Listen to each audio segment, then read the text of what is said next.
neither do they fall under Section 55 Act. These are grounds handled in a petition filed in the High Court as in Section 60 Act, and do not form a basis of a recount. All the applicant's agents on the VR forms they attached to the application duly signed the VR forms. So court wonders which agent was just away and did sign the VR forms. And the applicant is bound by what he wrote to court, and is also bound by his agent's sign. The agent signed the VR forms, accepting the results, so they bound him as a principal. So instead of blaming the electoral commission or the first place, the applicant will now turn his guns to his agents and scrutinize his agents and find out if they did their work to the satisfaction, the best of his interests, or probably his agents had become double agents and if acting his good or his good interest cause or resist. The applicant has not shown sufficient cause and premised this application mainly hearsay, which as every lawyer here knows is inadmissible in evidence in court except for certain qualified situations where this does not fall in. And also, this petition is not an exception to the hearsay rule, so you have to produce the evidence to prove the facts. And also, if the applicant asks this court to nullify elections, that was his first prayer, and declare the seat null and void. This is not the wisdom of this court. It is done by High Court to nullify elections. So no good cause has been shown to warrant a recount. About the storage of the ballot boxes, this court cannot certainly ascertain whether the ballot boxes are still intact or they have been stuffed with either ballots or some have been removed. Neither can it tell whether the seals are still intact or broken. So, to carry out a recount, court should make sure that the purpose for the recount is achieved. And since court is not the custodian of these ballot boxes, puts court at the mercy of whoever toward them, and court does not want to do them. After his audit of all the ER forms, he also alleges malpractices and irregularities, connivance between Mr. Serko and the Electoral Commission, just away his agents, and concludes that there are hanging 2,577 votes which ought to be counted, and that maybe after that he may remain the victor of this election.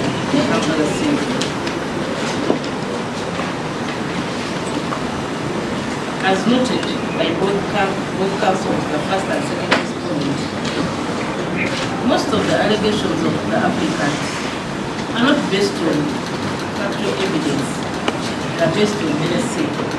He has not even provided a single affidavit from his agent who was just away from the polling station and did sign the DR forms, and neither has he produced any DR form which is not signed by any of his agents.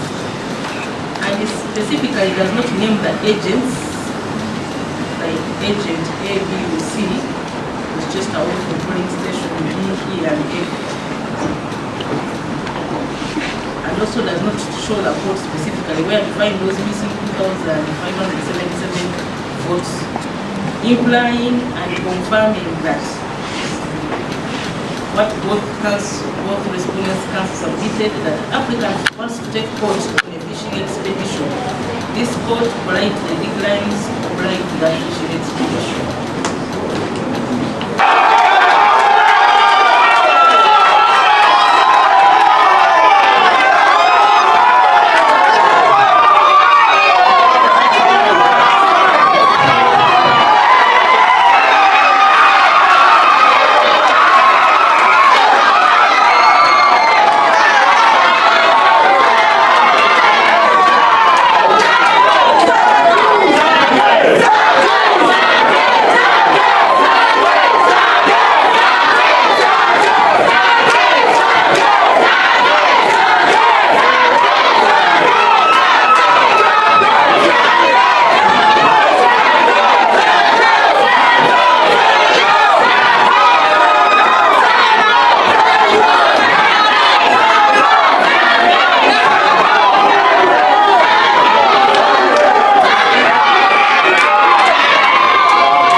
Almighty Lord, God of the world, who has enabled us to reaffirm our victory.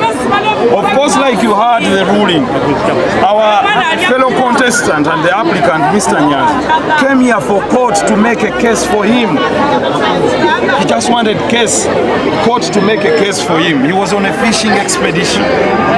His case was frivolous, it was vexatious, it was abusing all norms of understanding for any reasonable person. He was asking for a recount and tabling evidence of polling stations where I lost myself. So, who does he work for? He has explained to this nation. Who does he work for? What are his intentions? Because if we are a joint opposition that is coming out to unify the country and speak one language, what is the intention of this gentleman? Is he looking for a job? Probably someone should give him something to do. Otherwise, he's a real spoiler. He's doing these things intentionally. He has people using blackmail on Facebook and insulting people whom he pays. And I can tell you without fear of contradiction, Nyanzi must pay for the costs of this petition.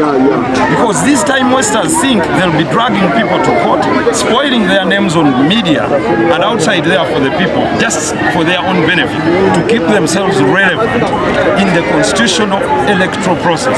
I would like to reiterate that this victory is well earned, it's well thought. The courts have reached out to a rightful judgment. Just like they were happy when the recount was turned down in Masaka. Why would they come here knowing that the boxes could have been actually tampered with? Probably. And he has been working with state agents. I asked him, where are the declaration forms of your brother at the Tally Center? He didn't have any. And I dare him, let him produce just one or two or three. He didn't. It's a man looking for a job. I contested with him in 2016 and he was in the NRM primaries looking for the same position. So he's a man just looking for a job, not looking to serve. And like I'm reiterating, this these wasteful things he's doing, he must pay for them. He must pay me my costs, and I need them on Monday.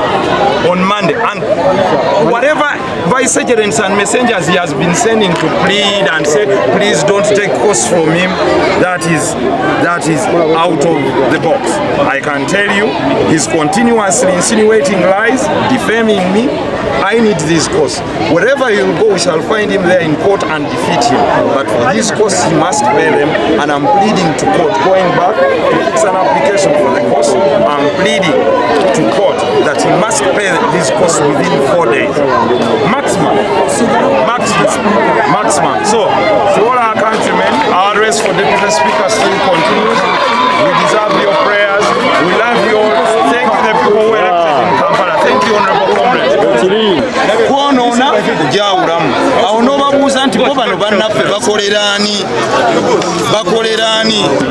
Abantu woolaba nti ddala omuntu yawangulwa nga mwena bwe mukirabye nti ne ze yaleese ebitundu ebimu ONRM ye yawangulawo nga samiti vy'ekkolo lw'amagye gye galondera ne State House. Kati nze nange bwe mba nga nange saafunawo kati buliwo obulwo obwafuuka obwange.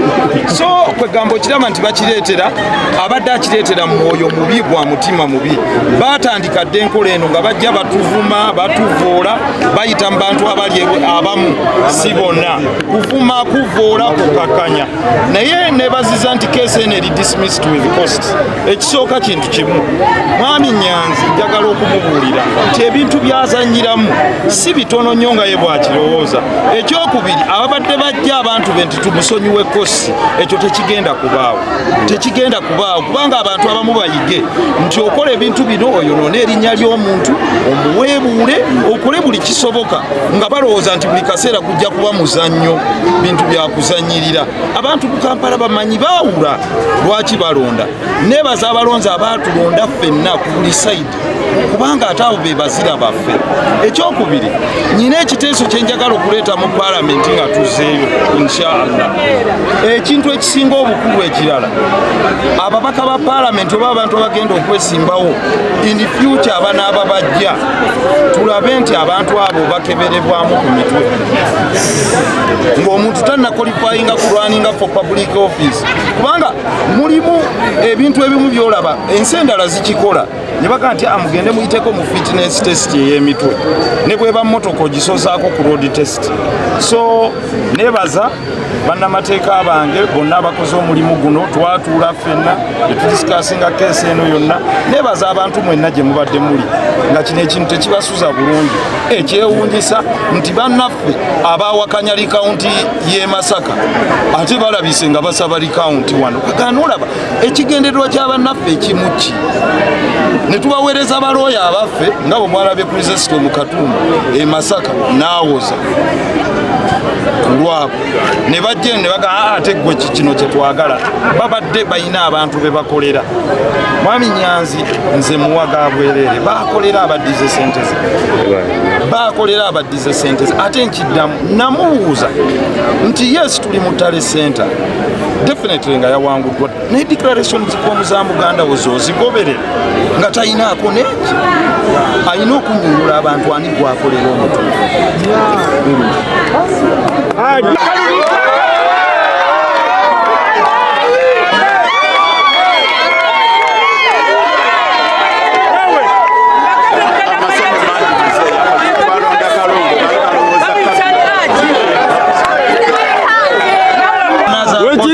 Kumande kwennyini he must pay.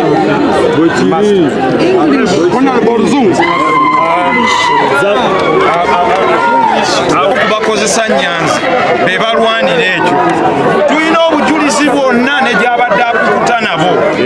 Era kyova olaba nga bamugaa nti ojja kusanga tubukukyusiriza mu box. Bwana Nyanzi kosi zino tuzaagala ate nzaagala ku Mande. Abo babadde osindika nti mutusaasire tuli bubi. No way, toli bubi.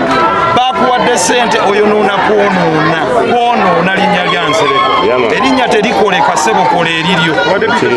So ku nsonga y'omumyuka w'omukubiriza w'olukiiko lw'eggwanga nsaba okubagumya nti ekifo tukyakiriko era tukyakinoonya ate insha Allah tujja kukiwangula. Insha Allah.